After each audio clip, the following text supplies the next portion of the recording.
自分にとってはなんかおっさんに取り入れないとこう教えてもらえないみたいな世界があるんじゃないかなって思っちゃったんですよ。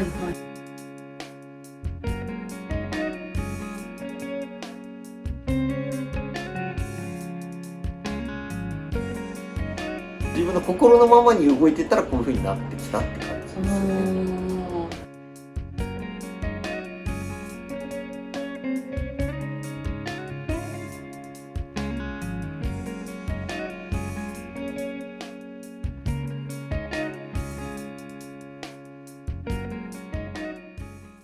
ごきげんよう。依存を生まない、させない占いをモットーに活動している占い師、麦穂杏です。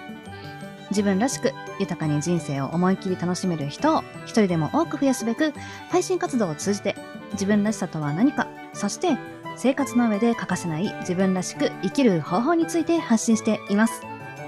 自分の人生を変えたいとか、もっともっと人生を楽しく生きたいという思いを持つ方々が集まる配信を目指して、いろいろなお話をしています。今回はなんと新企画。人生をめちゃくちゃ楽しんでいる魅力あふれる人に麦穂が突撃インタビューしていました。イエイ。人間たちは人生の3分の1の時間を仕事に費やすって言われてるんだけど、みんな知ってた？ならさ、仕事の時間も楽しんじゃえたらめっちゃ素敵だと思わない？自分にとってやりがいのある仕事や仕事自体を楽しめる人ってどんなこと考えながら生きてるのかなっていうふうに疑問に思ったことないですか？楽しいこと、嬉しいこと、それ以外にも大変だったことなど、いろいろな角度からその人の魅力に迫ってきました。今回は船橋市のコーヒーラバーたちが集う店、喫茶泉にお邪魔してまいりました。コーヒー愛にあふれたマスター伊藤拓文さんにお話を伺います。それでは本編をどうぞ。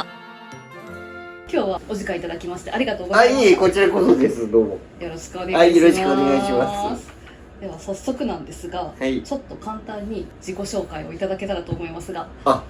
千葉県船橋市でコーヒー屋さんを経営している伊藤と申します。特別にこだわりのあるコーヒー店として最近では全国からお客さんが来ていただけるようなお店になってます。まあそんなところかな。実は私がなんか本格的にコーヒーを飲み始めたのって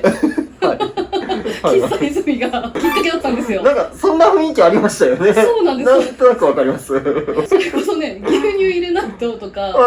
クリープ絶対ないとコーヒー飲めなかったんですけど、美味しいコーヒーに巡り合いたいなって思ってた頃だったんですよね。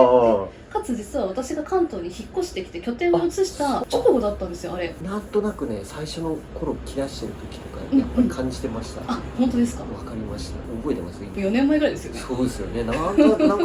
んかね、最初の頃2人とかの組み合わせでよく来られてて、カフェが好きなんだろうなみたいなイメージでは思ってたんですけど、ね、ああ、なるほどなるほど。だんだんね、お話できるようになってきたなっ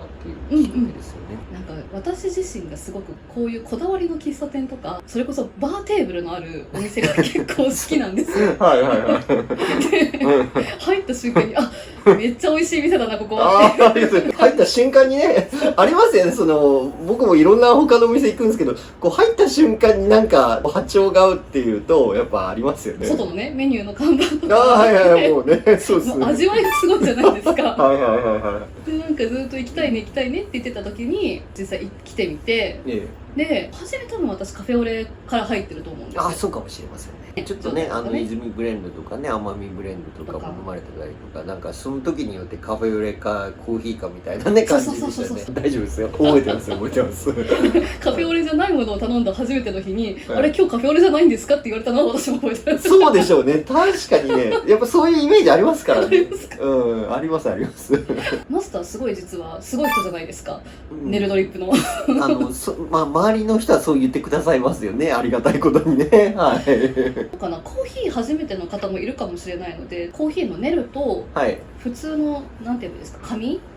ッパーのなんかどういう風な違いがあるかもなんか軽く聞いても大丈夫ですか？大丈夫です。軽く言うとネルドリップはね、なんかね、まろやか、すごいまろやかで、ペーパードリップはさっぱりしてる、すごいさっぱりしてる、そういうイメージ。これなんかこの間ちょっと別のコーヒーショップ行った時にネルはどっしりした感じはいはいはいで出るって、そういう感じそういう感じ、うんうん、あでもどっしりと私の中のイメージだと苦味が強く出るのかなと思ってたんですけど、そうじゃないですよね。そうじゃないのよね。そうじゃないのよね。なんでしょうね。例えば液晶画面思い浮かべてください。液晶画面で画素が細かいやつですごい画像を滑らかに、例えばお使いの iPhone とか、ああいうのってすごい今アニメとか見ても綺麗でしょ。そうですね。だけどちょっとこう廉価版のこう画素数が荒いような液晶画面とかだとちょっとこう粒子が目立つっていうか、あと昔のなんかアニメとか見てもこう粒子がね出ちゃうような感じあると思うんですけど、それの違い、画素が滑らかだとやっぱりこうすごいこう滑らかに感じたりとかして、ちょっとこうそういうのが荒いと大雑把に言うとこうスカスカしてるっていうかない部分もあるわけですよね。それを感じちゃうからまろやかとすっきりしたっていう違いが出る。すごい素人向けに喋ってますよ。ざっくりとこう。じゃないと多分。例えばね、うちの店に入ってきて、いや、ネルとペーパーの違い知りたいんですけど、とか言う人来るじゃない？そういう人には僕、割とね、結構しょっぱいから、しょっぱいですか？お客さんがね、思ってること違いはないですよと。はい。それはあなたの頭の認識であって、結構頑張れば近いですからっていう話もできるんですよ。なんですけど、一応一般的にはね、皆さんネルの方がこうまろやかではっきりしてる。で、ペーパーの方がさっぱりしてる。これは頭の片隅に置いておいていただいても、よろしい。でもどっちがいいとかっていう感じじゃないですよね。もう全然どっちでも大丈夫。ネルのね特徴としては僕皆さんにお話ししてるのは、それぞれなんだけれども、やっぱり自由度がね高い、表現の自由度がものすごいあるんですよ。だからコーヒーを作ろうとした時になんか自分の表現を自分の思いのままに作れるような抽出手段なんですね。それが家になんか例えばじゃあ明確なこういうふうにやったら美味しくなるよとか、こういうふうにやったらいいですよっていうのが明確にはない世界ですよね。だから答えがない世界にもなるので、そこら辺も特徴ですよね。なるほど。自分の正解をね、作っていくんですね。そうですね。秘境と同じですね。そうですね。その通りです。なるほどなるほど。そういうコーヒー好きを極めたコーヒーラバーがいるじゃないですか。ありますね。いますよね。めちゃめちゃいますよね。でなんかもうその筆頭格というか喫茶泉ってコーヒーラバーの集まるなんか物質そうですね。みたいなイメージでまさにその通りですね。おっしゃる通りで、本当にその通りですね。でこの物質がなんだろう、ある種その仕事になったわけじゃないですか。そうなんですよね。すごいよねこれね。これ仕事始めたきっかけはどんな感じなんですか？もともとやっぱりもうお店をやろうと思ってたので、きっかけっていうのは特にこういうのがあったってわけでもないんですけども、やっぱ最初コーヒーと出会う部分っていうのはやっぱアルバイトですね。アルバイト、学生時代のアルバイト。それまで全然コーヒーのこの字もなかったんですけど、大学時代ちょっとお金が欲しいからいろいろアルバイトを受けますよね。僕結構常識がないので面接に行くと全部落とされちゃう。どこ行っても落とされちゃって、で唯一受かったのが今もうないんですけど、船橋の京成船橋駅前にあったドトールコーヒーね、今南口にあるんですけども、あそこでドトールコーヒーで取ってくれたんで、それで働くようになったんですよね。それでコーヒーに触れるようになって、でたまになんかすごいドトールっていうのが普通にコーヒー飲むところなんですけど、豆がね売ってるんですよ。売ってますね。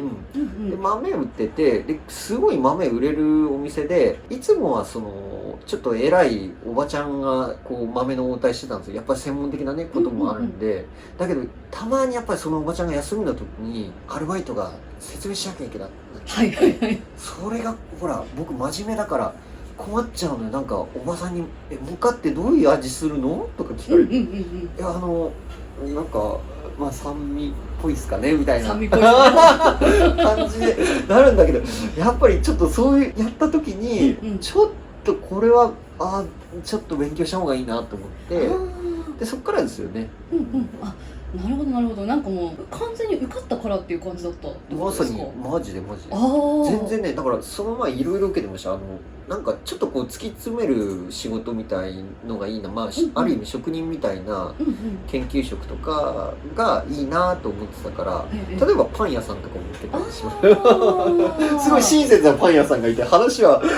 これ受かったかなと思ったけど全然ダメだったねやっぱり向こうも見てたんだろうねその職人としての適性を。なるほどね、だから結構そういうのも受けたりとかしましたよね。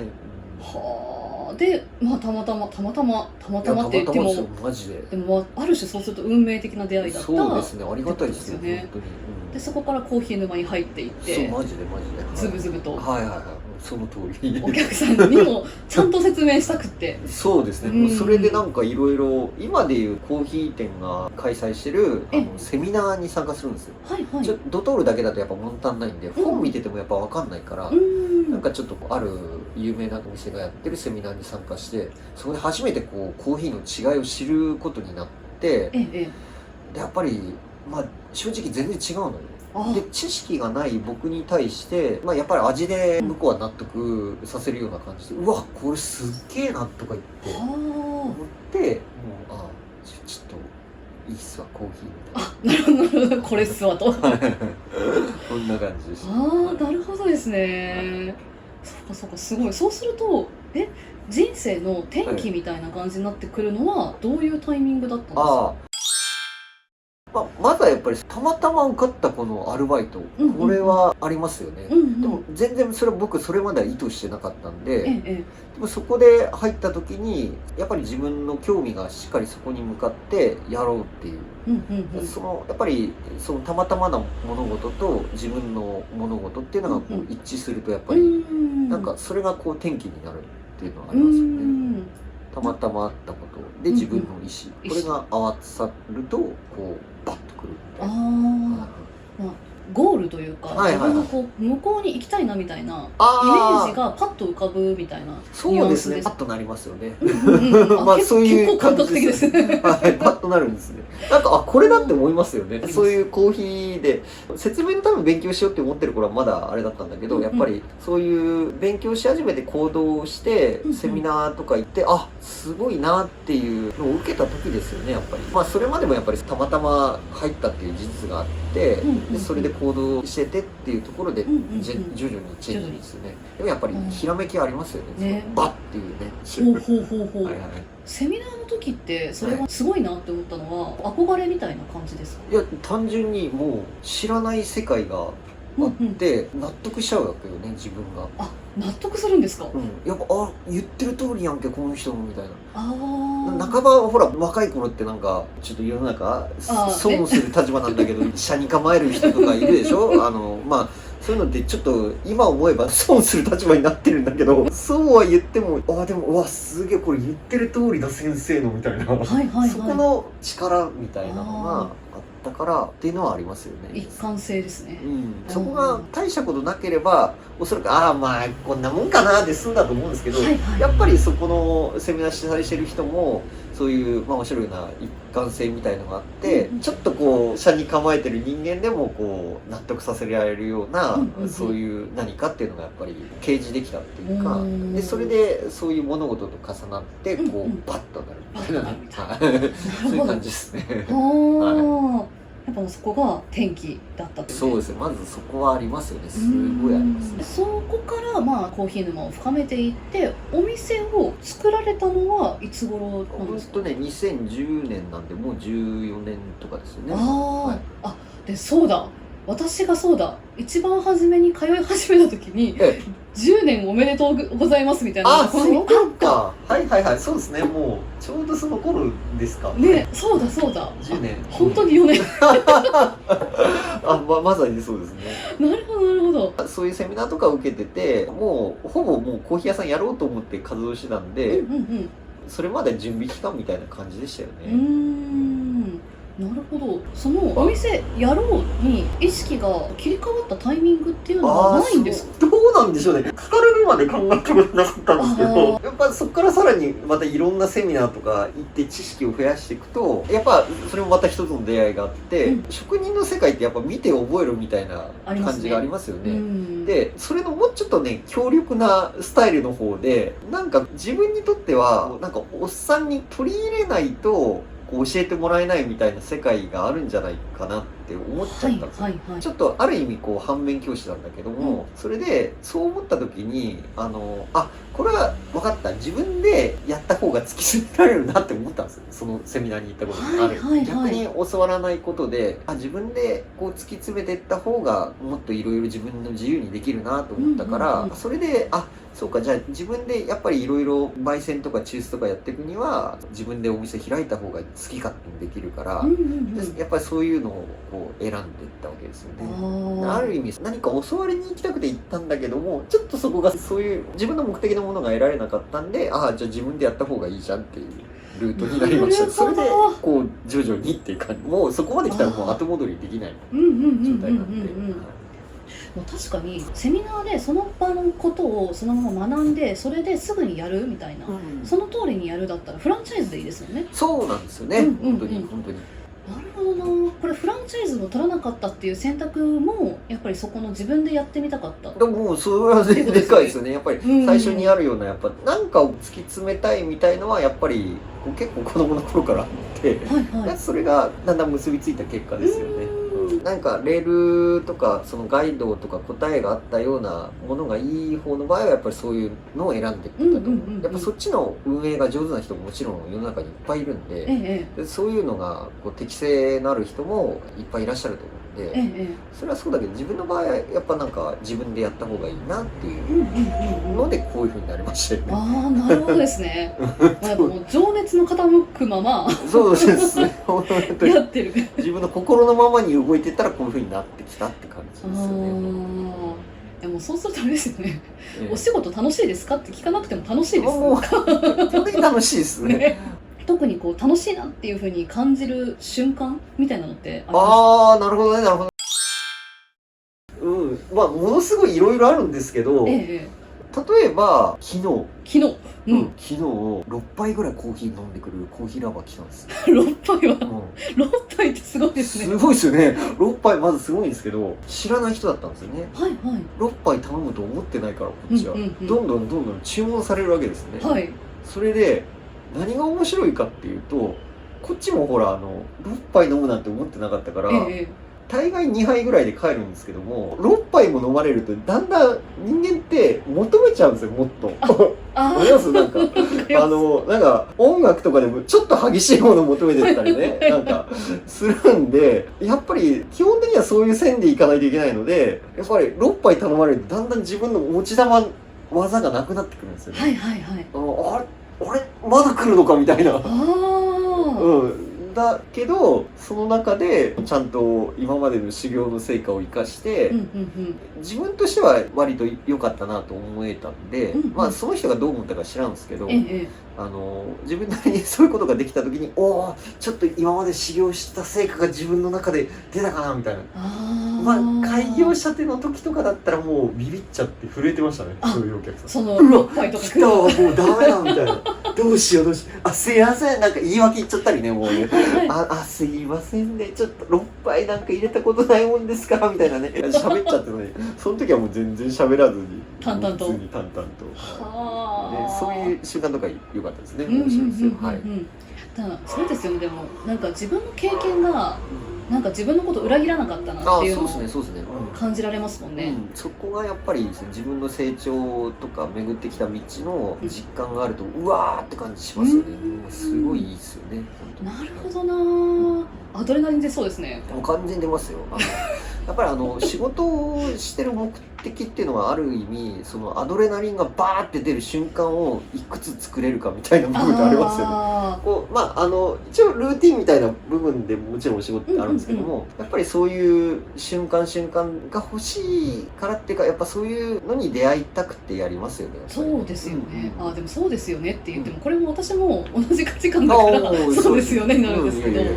人によってそういうのがね、こうちょっとこう大変とかね、そういう風に感じちゃう人もいるんですけども、だからそこら辺はやっぱりいろいろこう考え方次第だと思うんですけど、持ってき方っていうかね、やりがいをね、自分で見つけるというかね。そうですよね。確かに会社とかだったらそのええ上司部下の関係はいはいはいで上司からこれチャレンジしてみないかって言われはいて、そこに対してやりがいを自分で見つけたり成功させてやりがいをね見出すっていう人もいると思うんですけど、まあ、お店になってくるともう自分であもうそうですねもうそうです課題じゃないですけど、ええ立ててそうですねそうで達す成していって、はいはいでそれでたまにこうやって、突然ね、うん自動的に課題がやってきてそうですね、もう降ってくる系ですからね。まあこれねでもね皆さんに共通多分さっきも上司の話出たけど急にじゃあ上司からなんか変な仕事振られて、うんうんうんやっべえなこれどうすんだよみたいな、うんうんうんなった時にやっぱり自分の心持っていき方次第で、うんうんこういろんなものに消化できるような部分っていうのはあー秘めてると思います。それは言えますね。まあありますねそれは余裕なくてじゃああと1時間でお家に帰んなきゃいけないけどこの上司仕事振られちゃったなとか言われる時に変な仕事来てうわあしょうがねえなやるしかねえなっていう気持ちになるかもしれないけど、例えばじゃあそれが違うパターンで、うんうんまあまあこう余裕のある時に来たら本当は嫌だけれどもちょっと与えられた仕事ここでやってみようみたいな、うんうんうんでその中にこう楽しみを見出すっていうのはもしかしたらあるかもしれませんよね。あーまあ場合によりますけどね。ね、まあね、うんうんうんでも結局その苦しいことがないとはいはい楽しいことってもちろん多分ないもちろんもちろんもちろんありますような気がしてます私は。そうですよね。やっぱり皆さんこうやってお店やってる人がいると毎日楽しいことばっかりでしょうって思うけど、やっぱり大変なこともやっぱりありますよね。ものすごいある。だって最初うちのお店始めた頃なんか全然お金なくてもうはいはいそれがまず大変です。全全然客が来ない。それでもやっぱりコーヒーやってるのは楽しいから、ええまあ毎日触れられてるっていう部分で言えば全然 OK なんですけどね。なるほど、当時を乗り越えてきたからこそ言えるのかもしれないですけど、やっぱないものってないじゃないですか。ないものはないですよ。ないじゃないないです。はいはい。で結構やっぱり人間ってないものの方に目が行きやすい、ああもちろんですね。じゃないですかはいはい。欠乏感を埋めたいのでその通りです。その通りです。脳みそがそういう作りしてると思うので、でここからこうある現実、それこそマスターだったらコーヒーがある、コはいーヒーと触れる時間があるっていうところに意識が向くわけじゃないですか。なんかそこの意識を向け続けられたからどうやって続けていくかっていうところも考えられたのかなっていう感じです。それは本当おっしゃる通りだと思う。あるものに対してこうしっかり意識を向けてて、そこに何かを感じてればやっぱり本当に素晴らしいっていう。やっぱりバイトだって全然選べた中じゃなかったから、それに対してじゃあもうちょっとこういうところで自分でアプローチしてみようっていうことでこうだんだん自分の道が開けていったように、やっぱりある物事に対して集中できれば自然とこういろんな物事ってこう開けてくるっていうのは、それは多分ねみんな同じこと言うと思うんですよ。まあ多分ねそうなんですよね。マジでそうだと思う。まあ、だからそこがやっぱり確かにないものねだりってよく言うんで、人間ねやっぱりうちの妻なんかもよく宝くじ買ってますけど。あでも買わないと当たんないですからね。そうですよね。だからそういうのでねあるんですけどね。まあ、やっぱり確かに本当おっしゃるようにあるものにしっかり目を向けて、そこで何か作っていくっていうのは大事ですよね。そう思います。なるほどですね。いやでもそうか、そうやって10年14年の歳月が流れてきてるんですね。そうですね。本当に今思えばねなんかありがたい限りですよ。本当に。なんかそういう中で仕事のこうモットーみたいな大切にしてきた部分ってあるんですか？インスピレーションも大事ですよね。何かこうアイデアみたいなものが来た時にそれをこう受け取れるようにしてるみたいなコツみたいなものってあるんですか？ありますあります。テレビのズン喫茶はいはいはい出られたじゃないですか。はいはいはい。あれちょっと意外だったんですよ、ね。あ、そうですか。はい。なんで出たんですかね。これはやっぱりテレビは基本的には出ようと思ってなかったんですよ。